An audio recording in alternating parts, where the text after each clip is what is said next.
तो दोस्तों आज की इस वीडियो में हम बात करने जा रहे हैं एक और नई मूवी के बारे में। जी हाँ दोस्तों, आप सभी का हमारे यूट्यूब चैनल तड़का मीडिया में हार्दिक स्वागत है।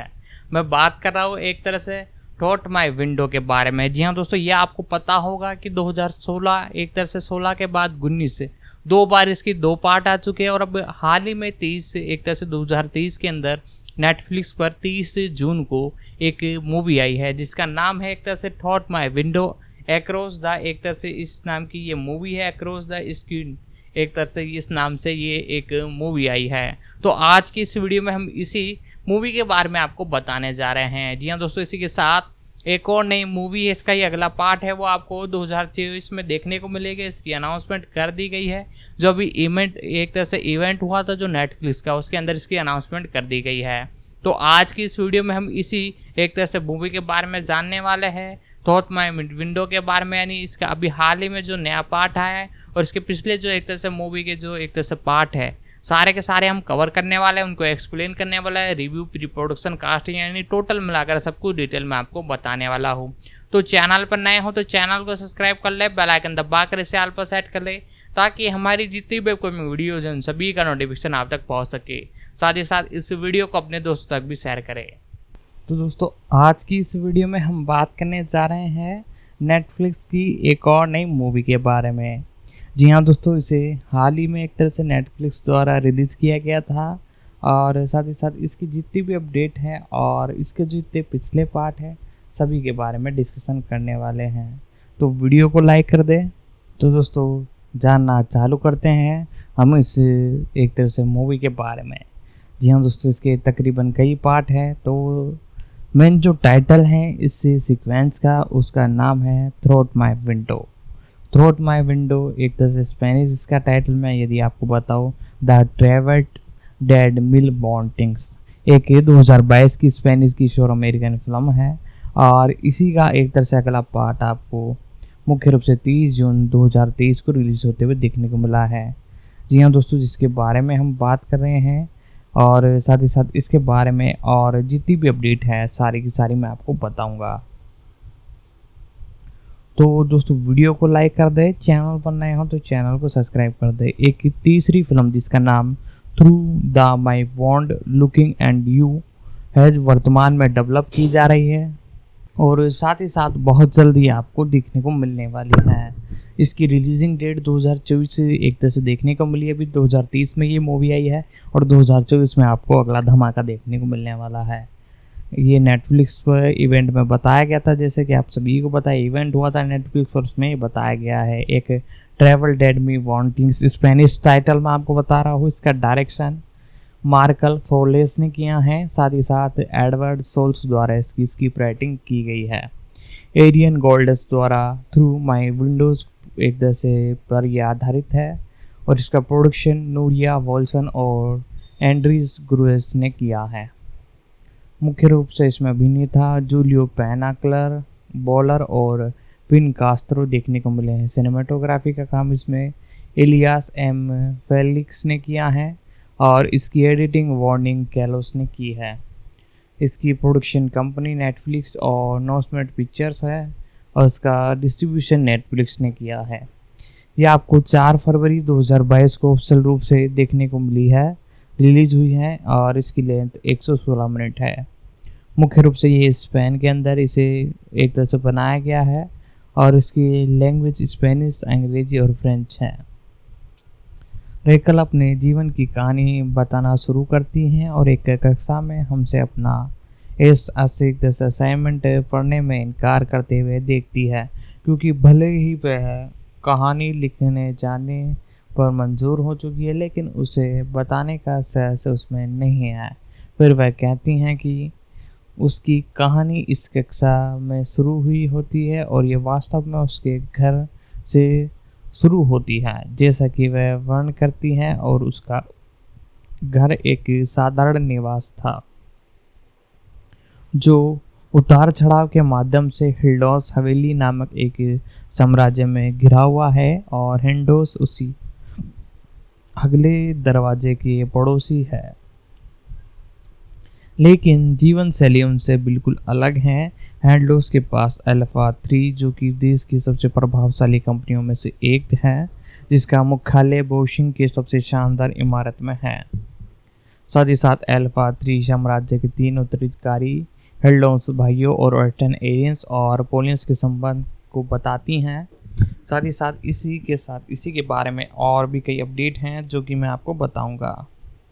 मुख्य रूप से हेल्डोस के पास 3 एफन्स है जो कि देश के सबसे प्रभावशाली कंपनियों में से एक हैं, जिसका कार्यालय बोस्टन के सबसे शानदार इमारत में है। और अल्फा 3 साम्राज्य के 3 उत्तराधिकारी हैंडलोन भाइयों और ऑस्टन एरिस और ओल्पन के संबंधित करता है। रेकल को एरिस के प्रति अवस्थ जून है, लेकिन उससे एक शब्द नहीं कहा जाता। वह सब कुछ जानती है जो वह करती है और उसके बारे में जानकारी एकत्रित करना पसंद है। और अपलोस ने रोकेन को ध्यान दिया है और उसने उन्हें अपना वाईफाई इस्तेमाल कर दिया है क्योंकि उसका फोन खराब हो चुका है। वह भ्रमित हो गई हैं और उसे पता चलता है कि एरिस ने उसके कंप्यूटर को हैंग कर लिया है और वाईफाई पासवर्ड को क्रैक कर लिया है। अगले दिन रेकस एरिस का पीछा करते हुए एक सुनसान जंगल इलाके में जाती है, जहां वह उसने अपने कंप्यूटर को हैंग करने के बारे में बताया था।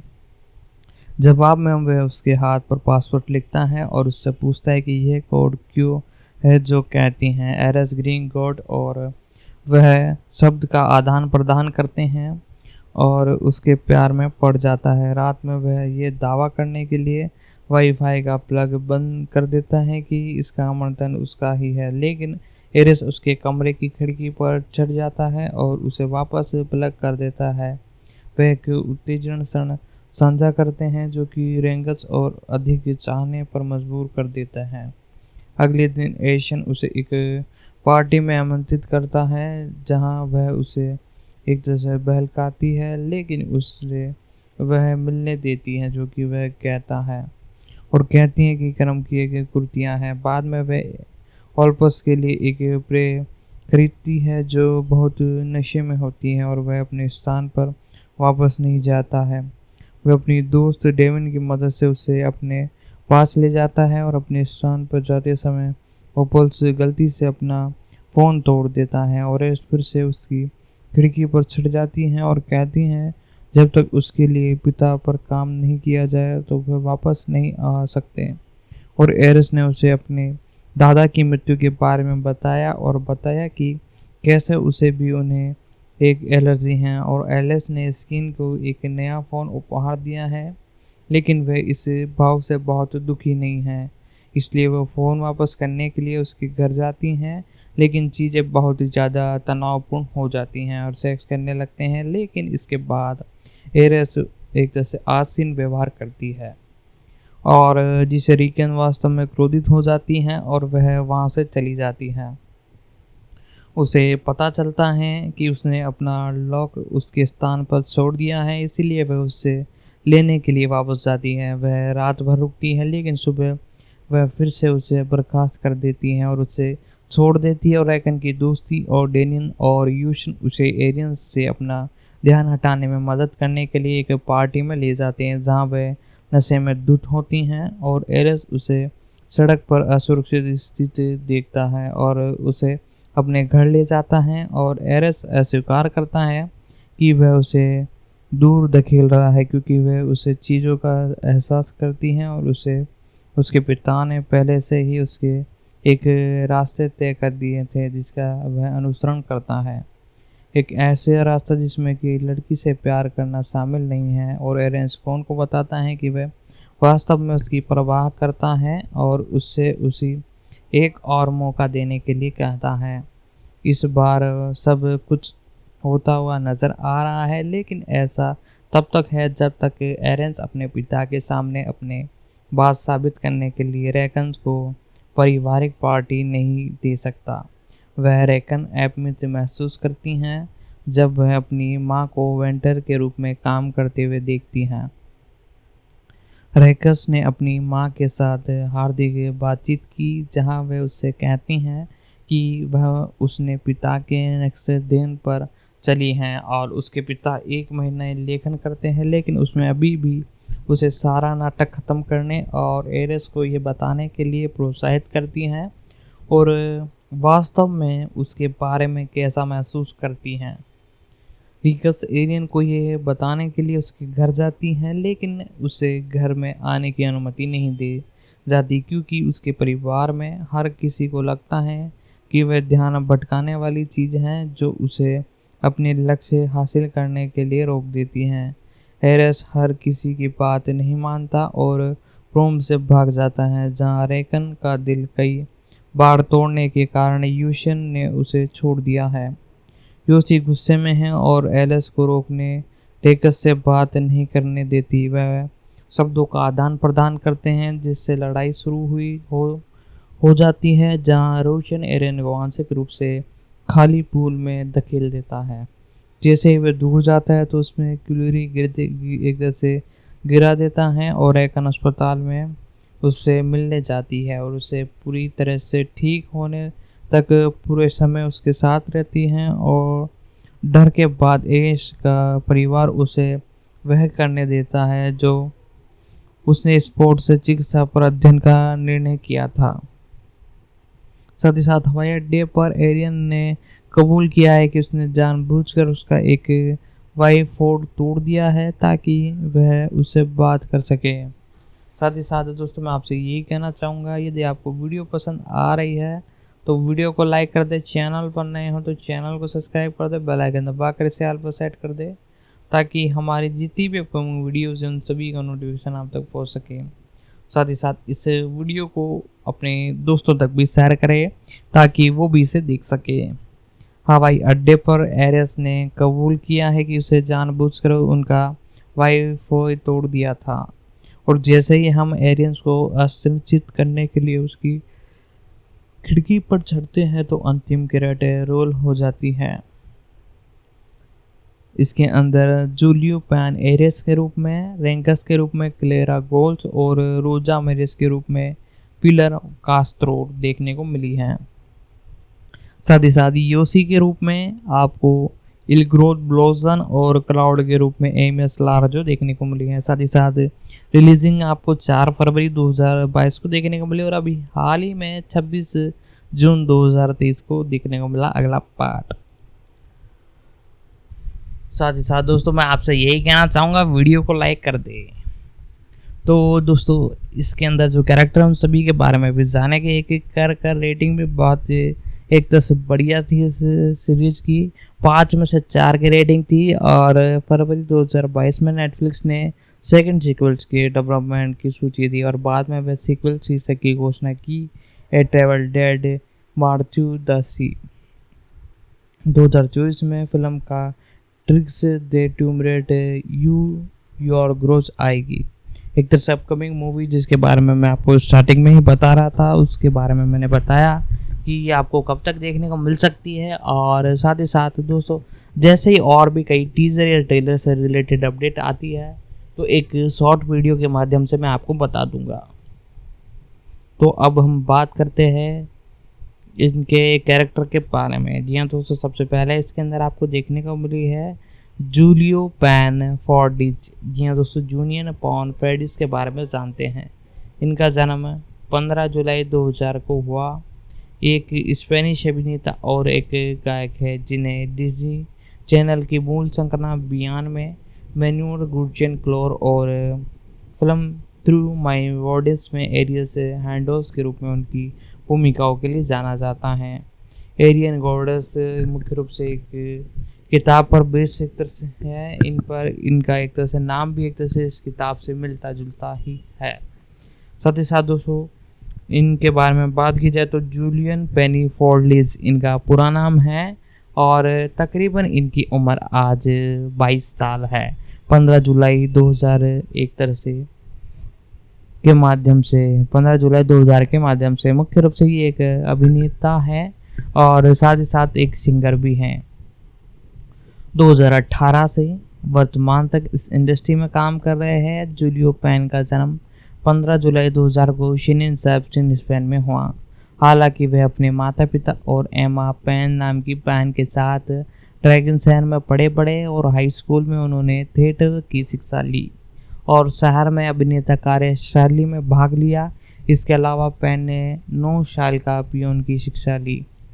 साथ ही साथ 2012 से वह कई नाटकों के हिस्से में रह चुकी है और द नाइटमेयर फ्लोर क्रिस 2012 और माइलस गॉर्बियन 2013, स्पॉट लॉर्ड 2014 और मामा मिया 2015 और लॉस पोलियस 2016 और एलियन इन द वंडरलैंड 2017 आपको देखने को मिली। साथ ही साथ मेलियन रूबी 2018 में अभिनय के अलावा ये और भी कई जगह देखने को मिली। 2018 में उन्होंने मैन्युअल गुडजी की भूमिकाओं के साथ डिज्नी चैनल की मूल श्रृंखला बियॉन्ड में अभिनय करने के लिए चुना गया। जब वह मेडिन एक तरह से जैन थिएटर स्कूल में थी तो उन्होंने ये भूमिका मिली और श्रृंखला के निर्माता अभिनेता चैन के लिए कास्टिंग करने पर, हालांकि पहले 2 वह ऐसे करने के लिए अनिच्छुक थे, लेकिन अंतिम परीक्षण पास करने के बाद बियॉन्ड चले गए और उन्होंने उसे काम पर रख दिया। उनके प्रदर्शन की बदौलत उन्हें पसंदीदा टेलीविजन अभिनेताओं के रूप में 2020 में किड्स चाइल्ड अवार्ड मैगजीन के लिए, 2021 में मोस्ट सुनाई दी और अवार्ड्स में वर्ष के अभिनेताओं के रूप में ब्राजील में SIN अवार्ड किशोर श्रृंखला में सर्वश्रेष्ठ अभिनेताओं के रूप में नामांकन मिला।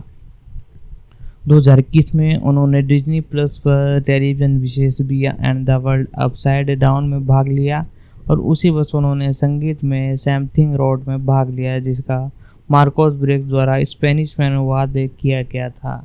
इसका प्रीमियर्स प्राइज थिएटर में हुआ और जनवरी 2021 में वे स्पेनिश एक तरह से टेलीविजन श्रृंखला बारबून 38 में शामिल हुए, जहां उन्होंने उसी वर्ष मई के अंत तक गोर्बियन सेट की भूमिका निभाई। अप्रैल 2021 में नेटफ्लिक्स की मूल फिल्म में उनके शामिल होने की घोषणा की गई और थ्रू माई विंडोज इसी नाम के सबसे ज़्यादा बिकने वाले उपन्यास पर आधारित हैं, जिसमें उन्होंने मुख्य नायक एडी हेडोस की भूमिका निभाई और महीनों बाद उन्होंने एटन ब्रिन बॉडियन संगीत वीडियो में भाग लिया, जिसमें एटनस की प्रेमिका की भूमिका निभाई। उन्होंने राउंड पेरोन द्वारा लिखित और जेबलिन मूर्स द्वारा निर्देशित नाटक एम्ब्रोस के मुख्य कलाकारों में भाग लिया। साथ ही साथ फिल्मोग्राफी के बारे में बात की जाए तो 2019 से 18 में 22 में देखने को मिले। साथ ही साथ इसी के साथ एन म्यूडन एलियस 2021 में देखने को मिले और एक्रूस 38 के अंदर 2021 में। साथ ही साथ बर्लिन्स के अंदर ये आपको अपकमिंग देखने को मिलने वाले हैं मिनी कास्ट के अंदर। ट्रैवल एड मिलीवेंटेंस फिल्म रोल्स के अंदर देखने को मिले। अवार्ड्स के बारे में बात की जाए तो किड्स चूज अवार्ड मैक्सिको 2020, साथ ही साथ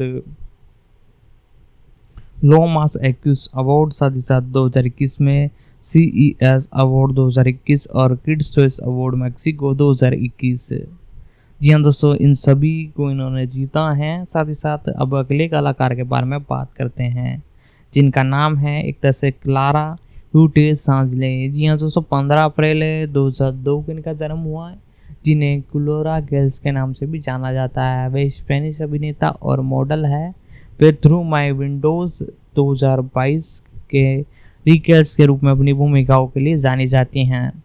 क्लोरा ब्रिटिश 15 अप्रैल 2002 को इनका जन्म हुआ। आज इनकी उम्र 21 साल है। पैम्ब्लोस स्पेन में जन्मे।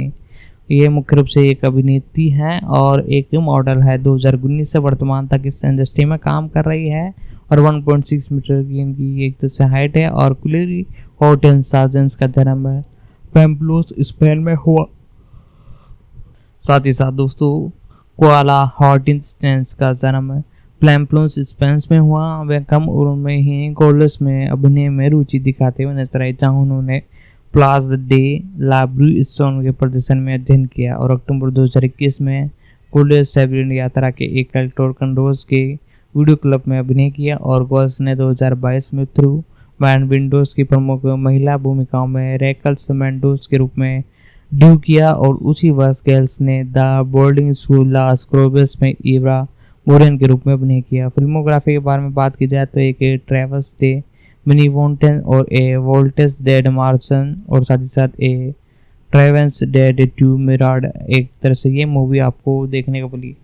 साथ ही साथ इसी के साथ टेलीविजन की बात की जाए तो मुख्य रूप से ये आपको बोर्डिंग स्कूल लासा क्रूज 2022 में देखने को मिले और साथ ही साथ सहबिस यादव 2021 में देखने को मिलेगी। तो मैं दोस्तों आपसे यही कहना चाहूँगा, यदि वीडियो पसंद आ रही है वीडियो को लाइक कर दें। और इसकी जो रिलीजिंग डेट है, रिलीजिंग डेट के बारे में बात की जाए तो थॉट माई विंडो का जो फर्स्ट पार्ट है वो आपको देखने को मिला था एक तरह से 11 फरवरी 2022 को।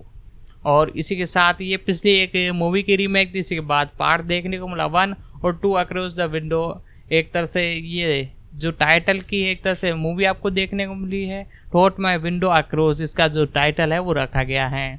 इसी के साथ 2024 की भी एक अपकमिंग मूवी की अपडेट आपको बता दी है, जैसा कि मैंने इवेंट के अंदर मैंने बताया था। और लेंथ की बात की जाए तो इसकी लेंथ तकरीबन 114 मिनट थी पिछले वाले की, और इसकी लेंथ 116 मिनट है। और साथ ही साथ बहुत ही ज़बरदस्त ये एक तरह से मूवी आपको देखने को मिलने वाली है। आप नेटफ्लिक्स के OTT प्लेटफॉर्म पर जाकर देख सकते हो इसे। बाकी मैं नीचे डिस्क्रिप्शन में भी लिंक दे दूंगा, आप वहाँ से इसे परचेज करते हो तो आपको 50 से 60% का डिस्काउंट मिलेगा। साथ ही साथ दोस्तों अब इसके बारे में और जितनी भी अपडेट हैं और फैक्ट है और प्री प्रोडक्शन और पोस्ट प्रोडक्शन दोनों के बारे में अपडेट मैं आपको बताता हूँ। चैनल पर नए हो तो चैनल को सब्सक्राइब कर ले, बेल आइकन दबा कर इसे ऑल पर सेट कर ले, ताकि हमारी जितनी भी अपकमिंग वीडियोज उन सभी का नोटिफिकेशन आप तक पहुँच सके।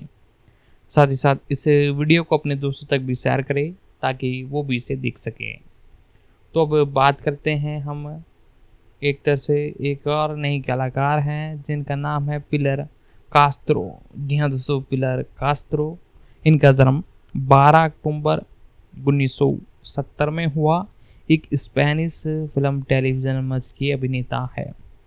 12 अक्टूबर 1970 को इनका जन्म हुआ। 52 साल की ये हो चुकी हैं और मेडलिस स्पेंस के एक तरह से यहाँ पर इनका जन्म हुआ और एक अभिनेता है। पिलर कास्त्रो का जन्म 12 अक्टूबर 1970 को मेडलिस में हुआ था। अभिनेत्री बनने से पहले उन्होंने एक नर्तकी के रूप में काम किया, डांसर के रूप में, और उन्हें किस्टन रोड की स्कूल में अभिनय का प्रशिक्षण लिया। तब से उन्होंने फिल्म, टेलीविज़न और स्टेज करियर रहा। उन्होंने पहला टीवी प्रदर्शन एस्टन एज ब्यूरोस में अंतिम भूमिकाओं के साथ किया और उन्हें 2021 में 8वें रोजन अवार्ड्स में मेज़बानी की। फिल्मोग्राफी के बारे में बात की जाए तो जोशन मेरियन ऑलवन 1990 और 1995 में स्टीन डी कोरंस, साथ ही साथ टैक्सी 1986, साथ ही साथ कोल्मो पैरबिन, साथ ही साथ इसी के साथ फेंगोड पैल्स 1999, साथ ही साथ बैलियन बी फॉसन 2003, मॉर्टिन कॉम्बस रोज डेले 2004 और genius caution 2004, loss to L dill and the camps 2005, wallers 2006 और लेस एरियर डिफोर्ड 2006, साथ ही साथ जेंटर डी मेल क्रैबिट 2007, साथ ही साथ सैटन मिस्टियन 2009, गॉर्बस 2009, जूलिट्स 2016 और एस पॉल टू बी 2017 और लव एट फर्स्ट किस 2023। साथ ही साथ और भी शॉर्ट मूवीज़ में ये देखने को मिली है। तो दोस्तों इसी के साथ अब और इनके बारे में जो डिटेल है वो मैं आपको बताता हूँ। तो दोस्तों इस सीरीज़ के बारे में जितनी कुछ डिटेल यानी मैंने बताई वो बहुत ही इम्पोर्टेंट थी और मैंने सारे की सारी इम्पोर्टेंट चीज़ बता दी है। और अब अगली जो सीरीज़ है यानी इसी के साथ हम कवर करने जा रहे हैं। किसी को मारना है, एक तरह से इसका टाइटल हिंदी में समथिंग हैज़ टू डैट। ये भी एक स्पेनिश एक तरह से मूवी है जिसके अंदर ये कलाकार देखने को मिले हैं, तो इसी के अंदर ये भी हम कवर कर लेंगे ताकि दोबारा इस टॉपिक पर वीडियो बनाने की एक तरह से ज़रूरत नहीं पड़े। साथ ही साथ मैं आपसे यही कहना चाहूँगा, यदि वीडियो पसंद आई है तो वीडियो को लाइक कर दे, चैनल पर नए हो तो चैनल को सब्सक्राइब कर ले। एक Spanish Mexican thriller streaming television series श्रृंखला है जो कि नेटफ्लिक्स श्रृंखला द हाउस ऑफ कॉर्फन के निर्माता एडोल्फ स्कोर द्वारा बनाई गई है। ये श्रृंखला 1950 के दशक में स्पेन में घटित होती हैं और इसमें 3 एपिसोड हैं जो कि पोर्शियन शासक के दौरान एक रूढ़िवादी और पारंपरिक समाज के इर्द गिर्द घूमती हैं, जहां दिखावे और पारिवारिक संबंध का एक महत्वपूर्ण भूमिका निभाते हैं। श्रृंखला एक तरह से सीरीज कार्मन मो सहित कई विभिन्न स्टार कलाकार शामिल हैं और कैरियर नियमित सॉल्वेंट सोरेस और 3 एपिसोडों के लिए नेटफ्लिक्स द्वारा 16 अक्टूबर 2020 को साथ एक जारी की गई थी। तो मुख्य रूप से ये एक थ्रिलर एक तरह से सीरीज है और इसे लिखा है फोर्नोट पेरेस और मोनियन रेवल्स ने, साथ ही साथ मोनरेल कारोल्स ने और कार्मेन गोस ने और सेल्विन सोरेस ने और ओर्जन एल्टिस ने और आस्ट एक्सप्लोडिस ने। मुख्य रूप से इसकी जो कंट्री हैं वो स्पेन मैक्सिकन है और स्पेनिश लैंग्वेज में से बनाया गया है। साथ ही साथ दोस्तों इसी के साथ मुख्य रूप से इसका सेक्शन 1 आ चुका है, जिसके अंदर तकरीबन मात्र 3 एपिसोड थे। रोफन ले और मारियन जॉन्स फोर्डेस द्वारा इसे बनाया गया है और कार्लो बाइड्रोस द्वारा इसे बनाया गया है। साथ ही साथ मोंडा स्कोर भी देखने को मिले हैं। मुख्य नेटवर्क नेटफ्लिक्स पर आप जाकर देख सकते हैं। नेटफ्लिक्स का सब्सक्रिप्शन आपने ले लिया है तो बहुत बढ़िया बात है, वरना जाकर आप ले सकते हो। एक युवा को उसके अमीर परिवार 10 साल की उम्र में अनुपस्थिति से मैक्सिकन में स्पेन वापस बुला लिया जाता है क्योंकि उनकी शादी के लिए एक उपयुक्त युवती मिल गई है। हालांकि वह अपने साथ एक पुरुष बैल्डोशर को लाता है जिसमें उसे रूढ़िवादी शहर में सदमे की लहर दौड़ती है। इसके अंदर एम्ब्रो फॉल्सन के रूप में कार्मेन मोर भी हैं और बाकी हम कवर कर लेंगे एक तरह से इसके बारे में, जैसे ही हम एक तरह से कैरेक्टर के बारे में बात करेंगे। तो पहली सफल नेटफ्लिक्स श्रृंखला द हाउस ऑफ क्लोवर्स के बाद कारो को स्ट्रीमिंग कंपनी के साथ एक विरोधी समझौता का हस्ताक्षर किया गया और एक नई 3 भाग वाली मिनी सीरीज संपन्न हैज टू डाई का उत्पादन शुरू किया गया। सह निर्माण और निर्देशन के साथ कैरोस ने फोर्डन फ्रेज और मॉर्निंग वेशन के साथ शो का एक सहलेखन किया और कोलिन को production company no coles cinema को शो के एक तरह से प्रमुख प्रोडक्शन कंपनी का श्रेय दिया गया। यह शो 1950 के दशक के स्पेनिश पृष्ठभूमि में होमब्री के रूढ़िवादी परिवार और परिवार के रूप में संबंधित है। यह शो कारो का पहला काम है जो कि पूरी तरह से स्पेन में बनाया गया है और उनका पहला गैर कॉमेडियन काम है। द हाउस ऑफ पुलिस के दूसरे सीजन के कुछ हिस्से स्पेन में सेट किए गए थे जिसमें एम्ब्रोज ने मेचन बेर्नट और सुझाव दिया है। ये देश का उनका नवीनीकृत आकर्षण बन गया है। शो की शूटिंग 30 अक्टूबर 2019 को मैड्रिड में शुरू हुई और कोरस ने शो के कलाकारों में एक सपना कहा।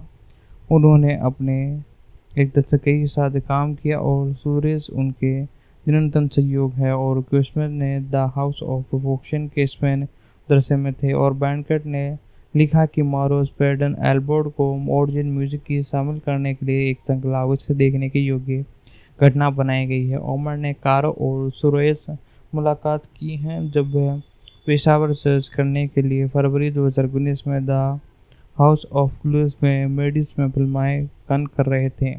ये मैक्सिकन बैल्डरोस और नॉर्डेज की पहली अपनी भूमिका हैं जिन्हें दुनिया के सर्वश्रेष्ठ नर्तकों में से एक माना जाता है।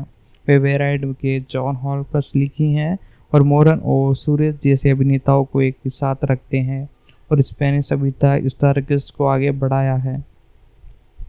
एपिसोडों के बारे में बात की जाए तो 3 छोटे छोटे नहीं बड़े एपिसोड हैं, उनके बारे में एक तरह से डिस्कशन करते हैं। जी हाँ दोस्तों, फर्स्ट जो एपिसोड है वो आपको एक तरह से देखने को मिला था 16 अक्टूबर 2020 को। इस एपिसोड की स्टार्टिंग के अंदर हमें देखने को मिलता है, एक तरह से मैं रिलीजिंग डेट पहले आपको बता देता हूँ कि कब ये आपको देखने को मिला। सबसे पहले 16 अक्टूबर 2020 को ये देखने को मिला था। इसे वीकली वाइज नहीं, एक तरह से एक साथ 3 एपिसोड रिलीज किए गए। मुख्य रूप से भाई बहन लार्सो और कैप्टन एल्दन एक प्रतिनिधित्व कैस्टन क्लब में कबूतरबाजी का अध्ययन करते हैं क्योंकि कैप्टन ने अपने भाई को सूचित किया है कि वे फॉल्सन परिवार में वेलकॉन फोर्स मैक्सिन में 10 साल के विदेश में बिताने के बाद स्पेन लौट आए हैं और गौरवन ने अपने मैक्सिकन दोस्त लाजरो को वलेतन जागीर में अपने साथ रहने के लिए अपने रूढ़िवादी परिवार को आश्चर्यचकित कर दिया है और अपने परिवार में अनगित बोर्गन ग्रुप रूप से सेलिंग्स किया है। और रात्रि भोजन के दौरान फोर्सन ने कुलमात एम्प्रोज का एक बेशनटोन के रूप में लाजोरो को पीस के प्रति अपनी अस्वीकृति व्यक्त करता है और अपनी मैक्सिकन और मीना को डांटती हैं और उसे नौकरानी सहयोग के प्रति मित्रतापूर्ण व्यवहार करने देखा जाता है। और मीरा का पति गोर्गन एक उच्च पदस्थ सरकार अधिकारी है जो कि मीना को यौन संबंध बनाने के लिए मजबूर करता है। और फौरन में बेलन का अध्ययन करते हुए देखने पर मिनी को लाजोरो से प्यार हो जाता है। अगले दिन गोर्बेंस का सामना एक सतीपूर्ण ओशन से होता है जो बचपन का दोस्त है और गुप्त रूप से समलैंगिक भी हैं। और क्रिट क्लब्स में जब मिनी गोर्बन ने केटियंस से तय की गई शादी के बारे में कैप्टन की मां को बैलेंस के साथ चर्चा करती हैं और ओलस अपने दोस्त को बताता है कि गोर्बन समलैंगिक है और उसका मानना है कि वह गोर्बन को लाजोरा प्रेमी है। और ओल्सन लार्जन में क्रिप्टियंस की रुचि को नोटिस करते हैं और उसे घर भेज दिया जाता है। इसी बीच फॉल्कन को सरकार की अनुमति से कई एक तरह से नई जरूरत फैक्ट्री खोलने की शर्तों पर चर्चा करने के लिए गोर्बन का अल्दान परिवार के मुख्य केस्टोन से मिलती है। और कार्बिन में वापस रूशन ने मीना से ग्रीव की एक तरह से अधिकारी सरकारी ऋण देने का अनुरोध किया है ताकि उसे पति के जेल में रिहा किया जा सके। और मीना सहमत हो जाती हैं और अपने पति के कार्यालय से उसका टिकट छीनने का प्रयास करती है लेकिन अंततः असफल हो जाती हैं। गोर्गिस क्लेब्स के लिए नई एल्दन फैक्ट्री में एक कार्यकारी पद के लिए ओल्सन से मिलने की व्यवस्था करता है लेकिन साक्षात्कार समाप्त होने से पहले ही बाहर निकल जाता है। उस रात गेल्बेंस लार्जन और कैप्टन सन में एल्टा रॉबन से मिलने जाते हैं जिसके बाद कैरियोड लार्जन को चूमता है। गुस्से में बोर्गन ने एक कैप्टन को कार से बाहर निकाल दिया है और सड़क के एक कोने में ले जाकर लोजर को चूमता है। और लोजस ने उसे एक तरह से डांटते हुए कहा कि क्या वो ने गलती की है और कार से बाहर निकल जाता है। घर पहुंचने पर बैगन गोरियस से कहती हैं कि वह अभी भी विशन बेट नहीं बनना चाहती जैसा वह चाहता है। साथ ही साथ दोस्तों इसी के साथ मैं आपसे कहना चाहूँगा ये एपिसोड यहीं ख़त्म हो चुका है और अब वीडियो को आप लाइक कर दे, चैनल पर नए हो तो चैनल को सब्सक्राइब कर ले, लक्ष्य ले लो। एक तरह से इसका टाइटल है, हिंदी टाइटल मैं बता रहा हूँ और स्पेनिश टोर्मो पोर्टुगीज मार्लोस कार्कोस द्वारा से लिखा गया है और मार्लो कार्कोस के साथ साथ मेरिन रेविस और फोर्डन फ्रेजिस द्वारा से डायरेक्ट किया गया है। 16 अक्टूबर 2020 को ये देखने को मिला। आपको एपिसोड एम्प्रोस को रूशन की मिनी से निकटता का संदेश है। वह रूशन को एक विदित के रूप में स्थित करने के बारे में प्रश्न पूछती हैं। इसी बीच कैप्टन्स के साथ गेरबेंस के व्यवहार के लिए माफ़ी मांगने के लिए और मिनी गवर्नमेंट के साथ एल्देन हाउस की यात्रा करने के लिए, लेकिन उन्हें एक तरह से पहुंचने से पहले ही स्पॉट पर कार से बाहर निकल जाता है। वह लोडसन के साथ कबूतरबाजी का अभ्यास करने के लिए क्रीट के क्लब में जाता है और अभी भी गोल्बन के साथ घृणा का व्यवहार करता है। और फ्लेमस मारो से रोशन गलती से लाजरो और मिनी की धीमी गति से नृत्य करते हुए पहुंच जाता है। साथ ही साथ एम्प्रोस मिनी और रोशन के उसके जेल में बंद पति की तरह कम्युनिकेट होने के बारे में बात करती हैं और पुलिस को सूची करती है कि धमकी देती हैं और मिनी लैपर को एक गुफा पात के जरिए ब्लैकमेल करती है और पहले से 10 साल पहले एक तरह से। साथ ही साथ दोस्तों इसी के साथ और भी कई भूमिका ये निभाते हुए नजर आई हैं। इसके अंदर कई कलाकार हैं, उनमें से कईयों के बारे में हमने डिटेल जान ली थी। अब इसके प्री प्रोडक्शन के बारे में एक तरह से जितनी अपडेट हैं सारी की सारी मैं आपको बताऊंगा, लेकिन उससे पहले इसके दूसरे एपिसोड पर हम डिस्कशन कर रहे थे। स्टार्टिंग का थोड़ा पोर्शन मैंने आपको बता दिया था, तो वहीं से स्टार्ट करते हैं। फाल्कन, मोरियन और रोशन गलती से लाजरो और मिनन की धीमी गति से नृत्य करते हुए चला जाता है और एम्प्रोस मिनी से रोशन के उसके जेल में बंद पति की तरह कम्युनिकेट होने के बारे में बात करती हैं और पुलिस को सूचित करने की धमकी देती है और मिनन एम्प्रोस की एक गुप्त पत्र के रूप में ब्लैकमेल करती हैं। और गर्वस ने 10 साल की उम्र में पहले एम्पर और उसके बुजुर्ग पिता की मौत का दोषी बताते हुए लिखा था कि जिसका परिणाम स्वरूप हातल गोर्बिन की मिनी माता पिता के साथ मैक्सिकन में रहने के लिए भेजा गया था। लाजोर एक इकॉर्निक कैप्टन के साथ डेट करती हैं, लेकिन जब वह उसे चूमने की कोशिश करता है तो वह चली जाती हैं। धोखे दिए जाने से नाराज कीस्टन अफवाहों को हवा दी और गॉर्वेन को लाजरो को एक समलैंगिक जोड़े के रूप में बताता है और गॉर्वेन को शेटन द्वारा इसे समूह के बारे में सूचित करता है और बॉर्गन एक सरकारी हिरासती केंद्र के अंदर मुख्य रूप से ले जाती हैं और पुरुषों को अन्य समलैंगिक पुरुषों की पहचान उजागर करने के लिए यह दान दिया जाता है, यानी एक तरह से टेस्ट किया जाता है। और एम्प्लोज जूनियर जेनियन से गुप्त पत्र की खोज करती हैं और रूशियन जेल में अपनी पति से मिलने का प्रयास करती हैं, लेकिन उसमें यात्रा करने का साहस नहीं है और केटिन क्लब में लाशन और बर्बिन के बीच एक विवाद के कारण अल्सन और उसके दोनों दोस्त द्वारा गैल्बिन और लाजो दोनों अपहरण कर लिए जाते हैं और लॉरोस उसे और कॉर्बन को पीटने से पहले लाजरो को समूह के लिए नृत्य करने के लिए मजबूर करता है। कॉर्बन को समलैंगिक की अफवाह से कॉर्बन की नौकरी खतरे में है और बिना कॉर्बन को लाजरो के लिए रात की ट्रेन से पेरिस से भगवाने की व्यवस्था करती हैं और लार्सो एक परिभ्रमण स्थान का दौरा करता है और पुरुषों के साथ यौन संबंध बनाने के बारे में कल्पना करता है, लेकिन खुद को ऐसा करने के लिए तैयार नहीं कर पाता। ट्रिगर खींचो एक्सपोर्ट एल टॉर्बिस द्वारा इसे बनाया गया है। मेल्लोरो कार्सो द्वारा इसे एक तरह से लिखा गया है। साथ ही साथ मेल्लोकारो मोशन रिव्यूज और फैंडिल फोर्डेस द्वारा इसे एक तरह से डायरेक्ट किया गया है। साथ ही साथ 16 अक्टूबर 2020 को ये एपिसोड आपको देखने को मिला। साथ ही साथ नेटफ्लिक्स पर ये अवेलेबल है, आप जाकर अभी देख सकते हो।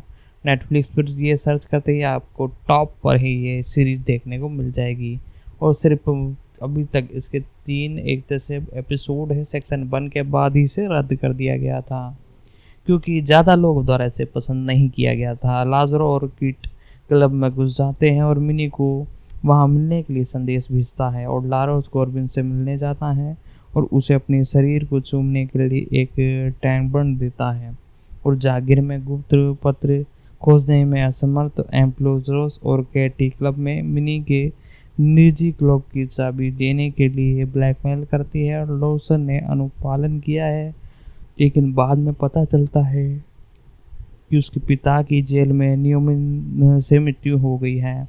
एम्प्लोर क्रिस्टी क्लब की कबूतरी शूटिंग प्रतियोगिता में घोषणा देती है जब वह केटिन स्टोन और उसके दोस्त प्रतिस्पर्धा करते हैं।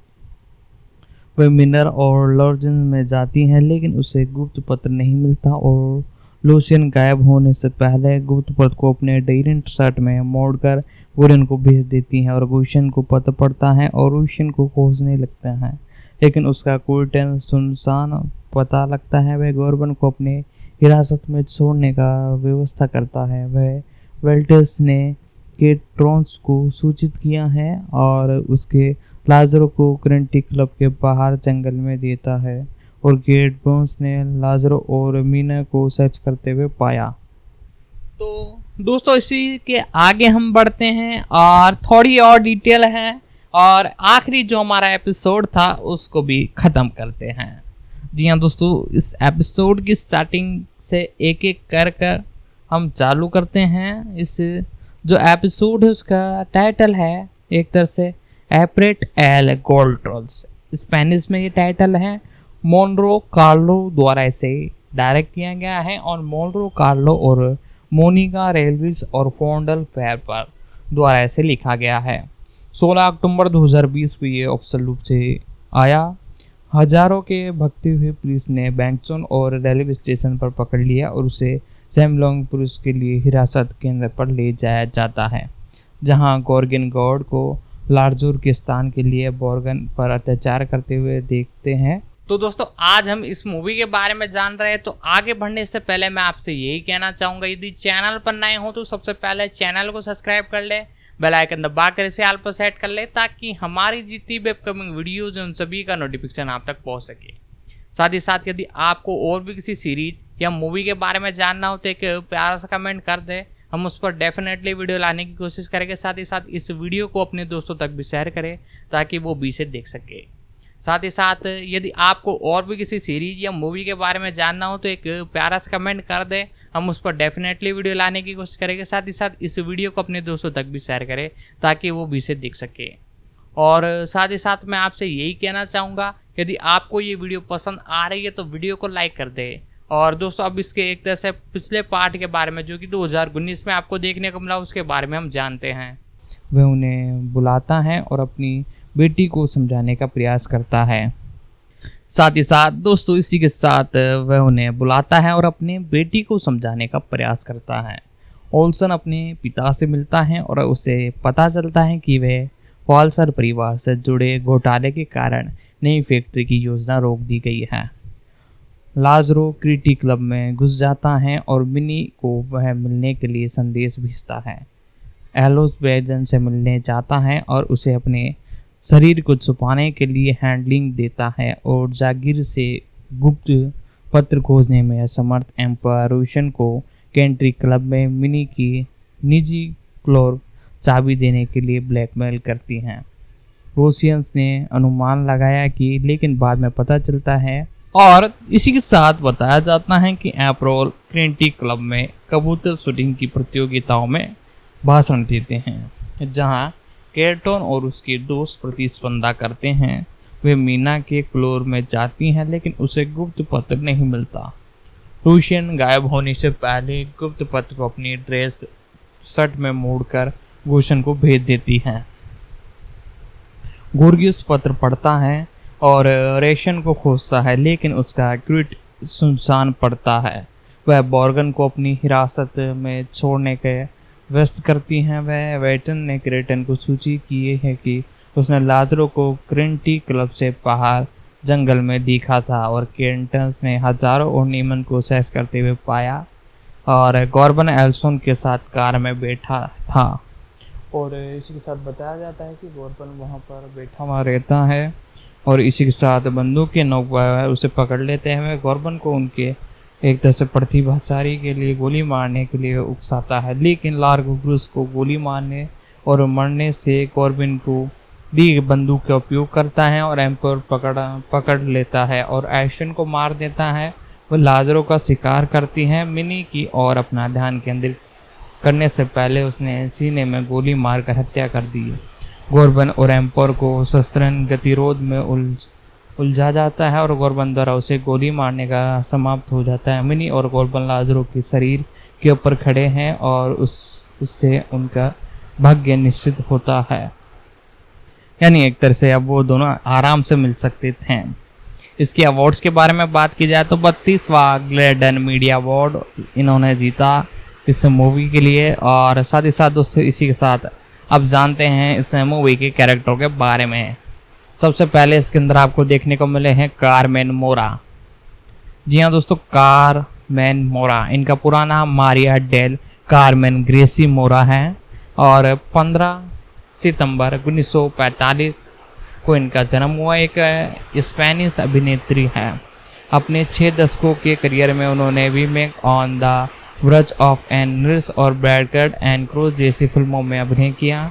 कॉमनवेल्थ और वोलस उनके पास सर्वश्रेष्ठ अग्रणी अभिनेताओं के लिए सर्वाधिक कोई पुस्तक 3 के साथ पाने का रिकॉर्ड है। उन्होंने 2013 में सीजन ऑर्डर और 2006 में कास्ट फिल्म फेस्टिवल अवार्ड भी जीता है। साथ ही साथ आगे बढ़ते हुए अब हम कैरेक्टर के बारे में जान रहे थे जैसे कि, और इन्होंने 13वां सीजर अवार्ड जीता। मैं बात कर रहा हूँ मारियल डेल मार्मी गोशन मोरा, अनेक तरह से कारमेन मोरा के बारे में।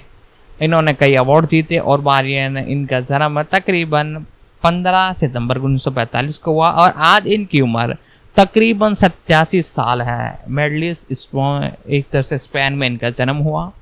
एक अभिनेत्री है और 1970 से इस इंडस्ट्री से जुड़ी हुई है और कई सुपरहिट मूवी देने के बाद अब भी ये कई एक जैसे सीरीज मूवी में काम करते हुए नजर आ रही है। कारमेन गार्सिया मोरा का जन्म 15 सितंबर 1945 को मेडलियस में सालबोर्ड गुशन और वाइस सात क्रूज और मार्सेन मोरा और वोजनेस के घर पे हुआ। उनका पर्दन काउंट ऑफ 40 न्यून की ड्रेस थे जो कि मैट्रिन मैरिजेस के महल में रहते थे जो वर्तमान में फ्रांस का दूतावास है। उनकी मां की ओर से उनके दूसरे परदादा काला बोटल मेरिन वुड थे। जो राजनेता एल्टन मोरन के भाई थे। मोरा ने पोरिस इल्कोन डेल बिकॉट में दर्शन और साहित्य का अध्ययन किया। 1994 से 1970 तक उनकी शादी एक वकील फ्रांसीसी ऑर्किड से हुई। उनके और उनके बच्चे 2 हैं और कार्मेन पॉल्स, और बाद में वह एक मोर्चन रूबिन्स के एक लिंग रिश्ते में है जो कि 1985 में समाप्त हो गया था, जब उसे पता चला कि उसने धोखा दिया है और उसमें वह दिवालियर हो गई थी। और मोनस ने अपने करियर की शुरुआत एक कैबर गायक के रूप में की। मोरस का फिल्म करियर 1970 में film the man in welding में नजर आते हुए यानी स्टार्टिंग इन्होंने की, और इसके बाद 1987 की फिल्म टाइग्रेस और प्रेडेन की प्रमुख भूमिका मिली। हालांकि मोरा ने नाटकीय भूमिका निभाई, लेकिन उन्हें अक्सर साला गॉड 1984 और इनफ्रेड वाई नो मार्शन कॉनली 1995 और टाटा मिया 1986 जैसी फिल्मों में उनकी हास्य भूमिकाओं के लिए जाना जाता है। ऐसे प्रतीत होता है कि वो on the verge of nurse background के बाद मोरा और आर्मोर्ड के बीच अनबन हो गई और उन्होंने एक दशक से अधिक समय तक एक साथ काम नहीं किया, और उन्हें 2006 में वॉल्चर के लिए फिर से सेना में शामिल किया गया, और स्पेनिश में बोल्टन का अर्थ वापसी होता है। और रिटर्न में एक शीर्षक संकेत दिया, और वोट्स की महिला कलाकार 2006 में कोर्स की फिल्म महोत्सव में सर्वश्रेष्ठ अभिनेताओं के लिए सामूहिक पुरस्कार प्राप्त किया। मोरा 80 सुलेद में दिखाई दी, जहां पर उन्होंने लड़कों की मां की भूमिका निभाई जो कि कहानी के मुख्य पात्र हैं। साथ ही साथ कैल्वियंस सोरबेंस उनका बेटा है, और मोरा को आलमोडियंस के लॉ ऑफ डिजन में निभाई गई एक टॉस्पेन भूमिकाओं के लिए एक समलैंगिक आइकन के रूप में उद्भूत किया। और मेना ने स्पेनिश फिल्म में इतिहास में सबसे एक तरह से अन्य अभिनेताओं की तुलना में सबसे अग्रणी अभिनेताओं के लिए गोया पुरस्कार जीता है। उन्होंने अपने पूरी सिनेमेटोग्राफी करियर के लिए 2007 में लोकर एस्पिरिट अवार्ड जीता। मेरा ने एल्बर्ट फोर्ड और ओशियन येसिन के लिए भी अवार्ड जीता। फिल्मोग्राफी के बारे में बात की जाए तो इनकी फिल्मोग्राफी इलिस स्पिरिट 1970, साथ ही साथ 1971 में मैंटिस, और 1983 में एन केशियन वेरिस और टेंटोस 1975, साथ ही साथ और भी कई भूमिका थी जिनके अंदर ये देखने को मिले। साथ ही साथ दोस्तों इसी के साथ 1992 में भी देखने को मिले, 1986 में भी देखने को मिले। साथ ही साथ दोस्तों मैं आपसे यही कहना चाहूँगा, आपको ये वीडियो पसंद आ रही है तो वीडियो को लाइक कर दे, चैनल पर नए हो तो चैनल को सब्सक्राइब कर ले। टेलीविजन के अंदर ये आपको नॉवेल्स 1986 से 1998 में देखने को मिली। साथ ही साथ ट्रेसी ट्रेस 1972 में देखने को मिली। साथ ही साथ डॉन जॉनसन 1995 में, साथ ही साथ और भी कई एक तरह से टेलीविजन शोज में ये आपको देखने को मिल चुकी है। साथ ही साथ इसी के साथ और भी इनके करियर के अंदर कई एक तरह से दिलचस्प मोड़ आया। 2006 में वॉल्वस में देखने को मिली। तो दोस्तों इनके बारे में मैंने जितनी डिटेल हो सकती थी मैंने बताई। अब अगले कैरेक्टर के बारे में बात करते हैं जिनका नाम है मारिया सेल्विस सूरेज डी गारे। मोरेस रूप में सेल्विस सुआर्जे के नाम से भी जाना जाता है, और 22 नवंबर 1971 को इनका जन्म हुआ। एक मैक्सिकन अभिनेता और कार्यकर्ता है जो कि संयुक्त राज्य और संयुक्त राष्ट्र यूरोप संघ के साथ काम कर रही है, जो कि स्त्री हत्या और हिंसक के खिलाफ अभिनय चला रही हैं। महिलाओं के खिलाफ उन्होंने संयुक्त राज्य अमेरिका में, मैक्सिकन में, स्पेन में, फिल्म, टेलीविजन, थिएटर में भी अभिनय किया है, और इनके द्वारा ऐसी बहुत सी मूवी आपको देखने को भी मिली होगी। मुख्य रूप से मारियन सोल्बियन सूरेज डी मारे, इनका जन्म 22 नवंबर 1971 को हुआ और आज ये 51 साल की हैं। कॉम्प्लियस मैक्सिको एक तरह से यहाँ पर जन्म हुआ इनका, और मुख्य रूप से ये अभिनेत्री हैं और इस इंडस्ट्री में 1992 से काम कर रही है अभी वर्तमान तक।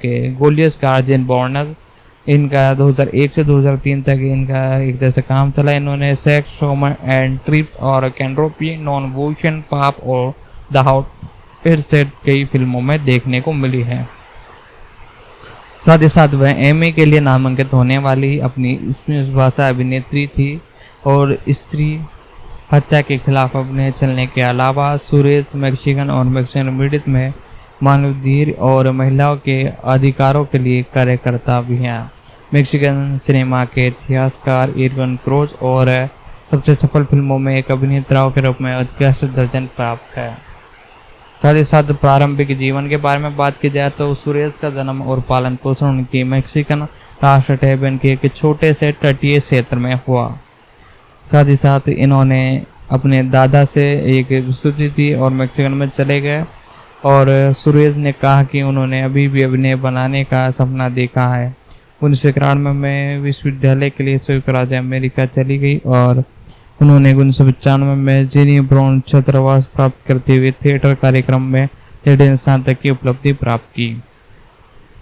1990 के दशक के अंत में उन्होंने यूरोसी ने मैक्सिकन की दूसरी film sex home and DS में अभिनय किया और उनकी पहली जीत थी, यानी उनकी सफलता का पहला कदम आप मान सकते हो। लगातार इसी समय सुरेश की मुलाकात भावनी फिल्म निर्माता मोलेस क्रूज से हुई और जब वे 14 साल के थे, और साथ ही साथ इन्होंने उनसे शादी कर ली 18 साल के जैसे ही हुए। 2010 के दशक में किरण ने एक सफल निर्देशक और पटकथा लेखन के रूप में अपने करियर की शुरुआत एक नए मोड़ से की, लेकिन 2010 में उनके एक तरह से बेटे का जन्म के बाद उन्होंने काम के लिए मेक्सिकन सिटी में रहने का फैसला किया। इस अवधि की उनकी फिल्म कारों से जुड़ने होने के बावजूद सुरेश पर महसूस नहीं करते हुए ना ही महसूस की, और उन्होंने परियोजना पर काम करते हुए एक तरह से कई समय बिताया। साथ ही साथ फिल्म 2012 के अंत में सुरेश के पिता की मृत्यु के तुरंत बाद रिलीज हुई थी, और सुरेश ने कहा कि हालांकि यह उनके परिवार के लिए वो एक उल्लेखनीय सहयोग था और उनका मानना था कि ये कोई दुर्घटना नहीं है, फिल्म में उनकी भूमिका थी। साथ ही साथ 2015 में अपने दूसरे रियल नामांकन के बाद सुरेश ने 2016 में नेटफ्लिक्स मूल श्रृंखला सेस 8 और नेटफ्लिक्स से वितरित फिल्म मार्चो के साथ कारमेन मारो के साथ कॉमेडी फिल्म कुडवेन लॉस हॉर्जन में रोक्शन की भूमिका निभाई। साथ ही साथ द हाउस ऑफ द फॉल्कस में एक भूमिका निभाने के लिए साइन इन की गई। साथ ही साथ अमेरिकन फिल्म ओवरबोर्ड में भी मुख्य भूमिकाओं में देखने को मिली। साथ ही साथ इसी के साथ इनकी एक तरह से भूमिका बहुत दिनों तक कामयाब रही। 2018 में अभिनेता की प्रोफाइल करते हुए लिखा कि हालांकि सूरज टेलीविजन में काम करना पसंद नहीं है और उन्होंने अपने करियर की शुरुआत में केवल कुछ ही दिन में काम किया। साथ ही साथ 2015 में सूरज ने एक लघु नाटक का निर्देशन किया। उन्होंने कहा कि वह अधिक निर्देशन पर विचार करेगी, और 2009 में उन्होंने रिटर्न बाय सूरज और एक्सपीरियंस में मुख्य भूमिका निभाई। फिल्मोग्राफी के अंदर 30 से भी अधिक नाटक की भूमिका निभा चुकी हैं और 60 से भी अधिक फिल्म और टेलीविज़न भूमिका निभा चुकी है। साथ ही साथ दोस्तों इसी के साथ और भी कई अवार्ड्स इन्होंने जीते अपने करियर के अंदर। साथ ही साथ अब हम अगले कलाकार के ऊपर बात करते हैं। जी हाँ दोस्तों, जो कि इस सीरीज के अंदर मुख्य भूमिकाओं में आपको देखने को मिले हैं। पहले इनके एक तरह से अवार्ड्स के बारे में जान लेते हैं, और साथ ही साथ और भी कई काम इन्होंने की है। सुरेश को 2 बार एलियन पुरस्कार के लिए नामांकन प्राप्त हैं, और टीवी श्रृंखला कॉपडोनियस मिल्ला पाब्बी की भूमिका निभाने के लिए इन्हें 2009 में सर्वश्रेष्ठ अभिनेताओं में सर्वश्रेष्ठ अंतर्राष्ट्रीय एमी के लिए नामांकन मिला। वे इस पुस्तक के लिए नामांकित होने वाली पहली स्पेनिश वक्ता और पहली मैक्सिकन बनी। 2013 में उन्होंने टेटियन लामड़ा में अपनी भूमिकाओं के लिए गॉडविन अंतर्राष्ट्रीय फिल्म महोत्सव में सर्वश्रेष्ठ अभिनेताओं का पुरस्कार जीता।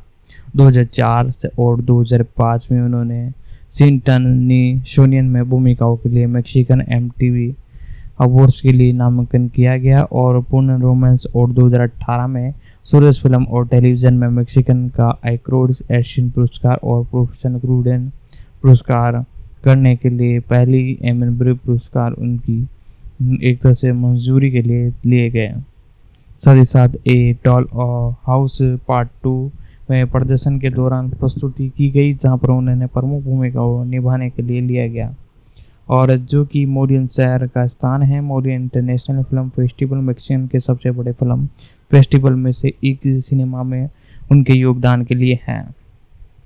2019 में सुरेश ने 6वें प्लेटफॉर्म अवार्ड के लिए से मेजबानी की, जहां उन्होंने सर्वश्रेष्ठ अभिनेता टीवी श्रेणी में द हाउस ऑफ द फ्लूस पोडियन में अवार्ड जीता। उन्होंने 2020 में उनकी भूमिकाओं के लिए पुरस्कार कई बार जीते हैं। सूरज को 60 से भी अधिक के टेलीविज़न पुरस्कार, 30 से भी अधिक के भूमिकाओं के लिए नाटक पुरस्कार भी मिले हुए हैं। अब अगले हमारे कलाकार के बारे में बात करते हैं। एनिस्टेन फेडलिस एल्टी बारक्लोज। इनका जन्म 1970 में हुआ, एक अर्जेंटीन स्पेनिश फिल्म और थिएटर और टेलीविज़न अभिनेता है। इनका जन्म 25 सितंबर 1970 को हुआ और इनकी उम्र 52 साल है। मुख्य रूप से ये एक अभिनेता है और हैक्शन एल्बर्ट इनके पिता हैं। मेलोस आर्टिन इसकी बहन है और साथ ही साथ दोस्तों एल्बर्ट मनोवैज्ञानिक, बोस्टन एजेंट, माइक्रो डेफिस अभिनेता हेटल ऑर्टिन नोड के बेटे हैं। उनकी छोटी बहन मेलिस भी अभिनय के लिए एक समर्पित हैं, यानी वो भी इस फील्ड के अंदर इनके साथ काम करती हैं। फिल्मोग्राफी के बारे में बात कर लेते हैं फटाफट से इनकी। 1992 में टैग ऑफ रूज, साथ ही मिनी फ्लोर और 1999 में कैश बर्न और योयस 2000 में, साथ ही साथ इसी के साथ डिशन 2002 और इन ब्लूज एरियस और loose to road and the camera में भी आपको देखने को मिल चुकी हैं। The woods of the thoris 2009 और वो किलर बेबली और साथ ही साथ ला शोम्बी भी लेरियस में 2018 में देखने को मिली है। साथ ही साथ ओरिजिन स्किन ओहोमेशन में भी और हाल ही में क्रिस में भी देखने को मिली है। तो दोस्तों इन कैरेक्टरों के बारे में और दोनों सीरीजों के बारे में जितनी अपडेट निकल कर आ रही थी सारे की सारी मैंने बताई। साथ ही साथ मैं आपसे यही कहना चाहूँगा, यदि चैनल पर नए हो तो फटाफट से चैनल को सब्सक्राइब कर ले। पहले तो बेल आइकन दबा कर इसे ऑल पर सेट कर ले, ताकि हमारी जितनी भी अपकमिंग वीडियोज उन सभी का नोटिफिकेशन आप पहुँच सके। दोस्तों आज की इस वीडियो में हमने इस मूवी के बारे में जाना, इसके बारे में जितनी भी अपडेट थी, प्री प्रोडक्शन के बारे में जितनी भी डिटेल थी, सारी कुछ मैंने आपको बताई। तो मैं आपसे यही कहना चाहूँगा, यदि आपको ये वीडियो पसंद आई तो शेयर कर दे दोस्तों तक और इसी के साथ नीचे एक प्यारा सा कमेंट कर दे। और आपको यदि और भी किसी सीरीज या मूवी के बारे में जानना हो, चाहे वो किसी भी OTT प्लेटफॉर्म के, Disney Hotstar, Apple plus, boot या स्टैंड, HBO या कोई सा भी OTT प्लेटफॉर्म हो, आपको सिंपली एक प्यारा सा कमेंट करना है, हम उस पर डेफिनेटली वीडियो लाने की कोशिश करेंगे। तो दोस्तों आज की इस वीडियो में हमने इस सीरीज के बारे में जाना। तो दोस्तों मिलते हैं अगले वीडियो में, जब तक के लिए धन्यवाद।